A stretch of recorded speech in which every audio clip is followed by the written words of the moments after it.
Here to honor the people that were killed in Palestine, in Gaza, defending their right to live in their country peacefully. These are the 36 people that died so far. Wahid Nasrallah Abu Samour, 27 years old. Muhammad Kamal Najjar, 25 years old. Muhammad Naeem Abu Amru, 27 years old. Amin Mansour Abu Muammar. Ibrahim Abu Shar, 22 years old. Abdel Fattah Bahjat, 18 years old. Mahmoud Saadi Ruhmi, 33 years old. Sari Walid Abu Ouda. Hamdan Ismail Abu Amsha. Jihad Ahmed Frina, 34 years old. Ahmed Ibrahim Ouda, 16 years old. Abdul Qadir El Hawajiri, 42 years old. Jihad Zuhair Abu Jamous, 30 years old. Mus'ab Zuhair Saloon. Badr Faiq Al-Sabah. Naji Abdullah Abu Hajar. Muhammad Al-Rabi'a. Faris Al-Raqib. Ahmed Arafa. Shadi Al-Kashif. Mujahid Al-Khudari. Yasser Murtaja, 30 years old, a journalist. Hussein Muhammad Madhi, 13 years old. Majdi Shabat, 38 years old. Sadiqi Abu Attiwi, 45 years old. Hamza Abdel Al, 23 years old.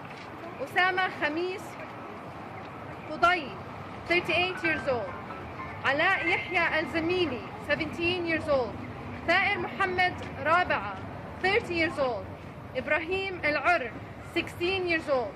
Muhammad Saleh, 33 years old. Marwan Qadi, 44 years old.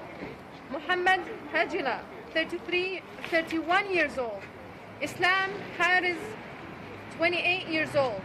Abdullah Muhammad Shahri, 28 years old. May Allah have mercy on their souls.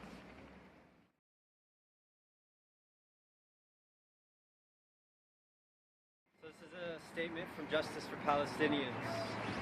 On March 30th, the people of Gaza organized a peaceful march called the March of Return. The protest marked the 42nd anniversary of Land Day.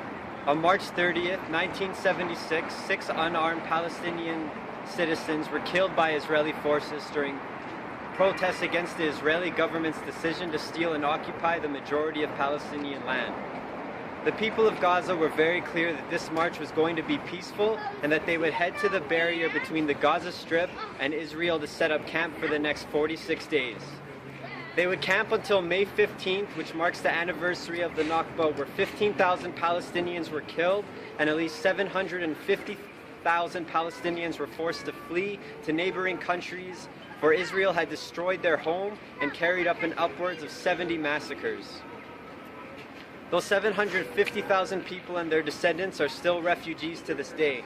There are now approximately 5 million Palestinian refugees living in 59 UN-registered refugee camps, including camps in the West Bank and Gaza.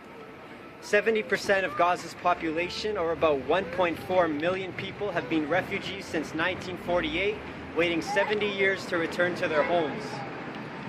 Israel responded to this march with 100 soldiers armed with sniper rifles lined at the border between Gaza and Israel with the order "shoot to kill." They have shot and killed children, media personnel, and even paramedics, all of whom were peaceful and posed no threat to Israel whatsoever. On Twitter, Israel posted this exact quote: "Yesterday we saw 30,000 people. We arrived and prepared with precise reinforcements. Nothing was carried out uncontrolled. Everything was accurate and measured, and we know where every bullet landed." On Friday, March 30th, Israeli snipers shot and killed 21 protesters and wounded over 1,400, half of them with live ammunition. The snipers have aimed at their heads, knees, legs, and genitals. So far, 36 have been killed, 1,500 people have been shot, 72 critically injured, and over 4,000 people have been injured. March 30th is now referred to as the Passover Massacre. We are calling on local and major media organizations to stop censoring and ignoring the crimes Israel has committed at this protest, and to produce news stories that are unbiased and truthful, presenting facts that will help people make an informed decision on who or what they want to support or believe in. We are calling on the federal government of Canada, Prime Minister Justin Trudeau, to take a public stand against Israel's inhumane siege and blockade of the Gaza Strip and the humanitarian catastrophe that has resulted. Also, he should publicly condemn Israel for the recent crimes it has committed against the protesters in Gaza. We call on Justin Trudeau to make a continued stand for the enforcement of UN Resolution 194 that states all refugees must be allowed to return and compensated for the damages suffered.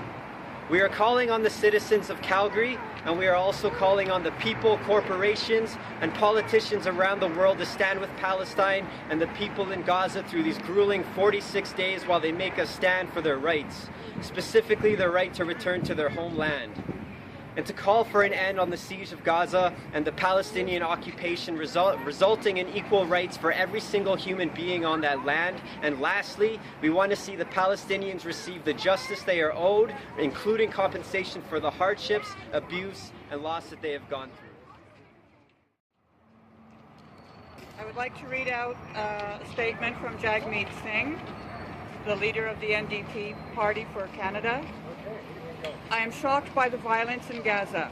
The Canadian government must call on Israel to abide by its responsibilities under international law and call for an independent investigation.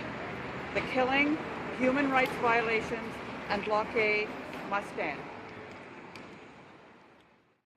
I'm going to read out a statement from Elizabeth May, the Green Party of Canada leader. The shooting of unarmed civilians and a peaceful protest along the border between Gaza and Israel is a clear violation of all accepted international norms. No one has made a credible claim that the shooting was in self-defense or that the Gaza civilians were in any way a threat to Israel. There is no question about the intentionality of the Israeli military. It has since taken credit for snipers doing exactly what was ordered. Every bullet went where it was intended to go, say the commanders. This claim by the Israeli Defense Forces makes it very clear that there was no accidental shooting. No one panicked.